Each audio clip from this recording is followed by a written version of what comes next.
Kaya, lovely to have your company at lunchtime. 3 people are dead and 6 others are injured after a gunman went on a shooting rampage in a building site in Auckland's Central Business District early this morning. With the latest, we're joined by TVNZ reporter Aziz Al-Safin from Auckland City Hospital. Aziz, what can you tell us about this morning's events? Yes, well, as you can imagine, the scenes that unfolded this morning have been described as one of disbelief. We are here at Auckland City Hospital, where most of the patients that were involved in that incident were taken. What we know so far is, as you've said, 3 people are dead, including the shooter. We understand 2 others are, in fact, civilians. Now, the other 6 victims, their injuries range from moderate to critical. One of them is actually a police officer who suffered a gunshot wound. He was in a critical condition, but now stable condition.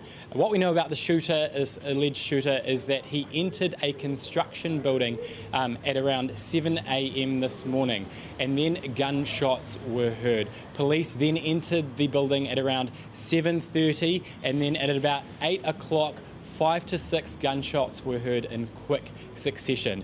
Police have now told us that that alleged offender barricaded himself in an elevator, at which point police tried to communicate with him and then shots were fired. They then found the alleged offender dead at the scene. It's a pretty interesting day for this to happen, quite a concerning day, because the FIFA Women's World Cup is of course kicking off. The first match set to take place at 7 p.m. at Eden Park tonight, with New Zealand's football ferns against Norway, who were actually in a hotel room just not too far from where this incident took place. We've spoken to the Norway team. They've told us that they were woken up at around 7:30 a.m. to the Police Eagle helicopter, as well as the gunshots that were fired. I've been in touch with FIFA and they say that the match is still set to go ahead tonight, that there is no threat to anyone that will be going to that match. But as you can imagine, very unnerving and very concerning scenes here in Auckland, New Zealand, on what will be, what should have been a very exciting day of the FIFA Women's World Cup. Aziz, do we know anything about the motivation of the gunman?